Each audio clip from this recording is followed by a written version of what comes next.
हमारे जीवन में सबसे पहला स्मरण परमपिता परमात्मा का होना चाहिए। आप लोग प्रतिदिन उस परमात्मा का धन्यवाद कीजिए, उसको थैंक्स दीजिए। उस परमपिता परमात्मा ने बड़ी कृपा करके आपको ये मानव का जीवन प्रदान किया है।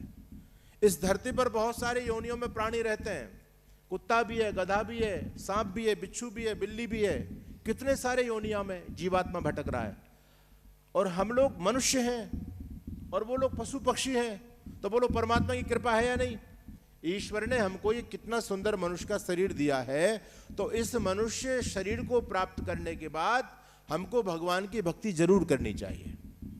और भगवान की भक्ति का मतलब ये नहीं कि भगवान की मूर्ति के सामने आप माला चढ़ा दे, दीपक जला दे, नहीं। परमात्मा के जो गुण हैं उन गुणों को अपने जीवन में धारण करना चाहिए, यही परमात्मा की भक्ति है। अच्छा, भक्ति का अर्थ क्या होता है? भक्ति का अर्थ होता है आज्ञा का पालन करना। भक्ति का अर्थ ये नहीं कि धूप दीप नैवेद्य चढ़ा देना, नहीं। आप अपने गुरुजी की भक्ति करना चाहते हैं तो कैसे करोगे?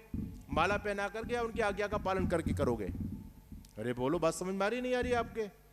अगर मान लीजिए एक स्टूडेंट ऐसा है जो अपने टीचर्स को माला पहनाता है, थाली घुमाता, आरती करता है, लेकिन टीचर्स जो बोलते हैं उस बात को नहीं मानता, उसको नहीं करता। और दूसरा स्टूडेंट ऐसा है जो थाली नहीं घुमाता, माला नहीं पहनाता, दीपक नहीं जलाता उनके सामने, लेकिन टीचर्स जो बोलते हैं उसको पूरी तरह से फॉलो करता है। अब बताओ टीचर्स को कौन सा स्टूडेंट प्रिय लगेगा? बात को मानने वाला या माला पहनाने वाला? माला पहनाने वाला नहीं, पूछ करके देख लो इनसे भाई, ये तो प्रैक्टिकल बात है। आपके घर में आप दो बहनें हैं या दो भाई हैं और आपके माता पिता हैं, आप सुबह उठ करके उनकी आरती करते हैं, माला पहनाते हैं, दीपक जलाते हैं, और लेकिन उनकी बात नहीं मानते।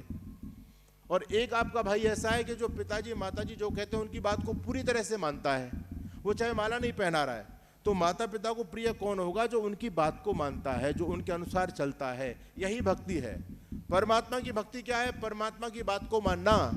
परमात्मा ने हमको जो आदेश दिए उन आदेशों को जीवन में पालन करना, अच्छे रास्ते पर चलना, कभी बेईमानी मत करना, कभी असत्य मत बोलना, कभी झूठ मत बोलना, ये परमात्मा के आदेश हैं। तो परमात्मा दयालु है।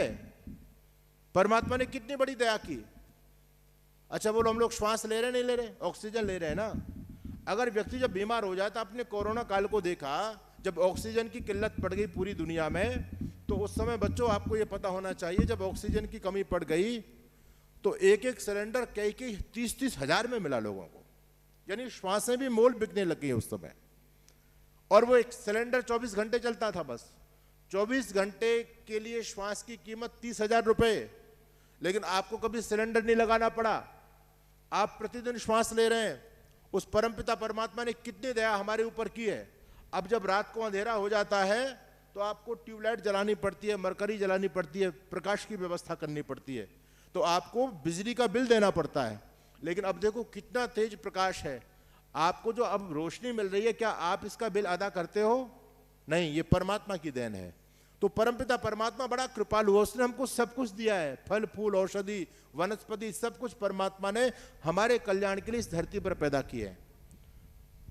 तो हम लोगों को भी दयालु बनना चाहिए। हमारे पास जो भी सामर्थ्य हो, जो शिक्षा हो, विद्या हो या धन हो, या हमारे पास जो ताकत हो, वो ताकत केवल अपने लिए नहीं बल्कि ताकत राष्ट्र और समाज के लिए होनी चाहिए। ये परमात्मा की भक्ति से हमको सीखना चाहिए। परमात्मा परोपकारी है, वो सबका कल्याण करता है, हम भी कल्याणकारी बने।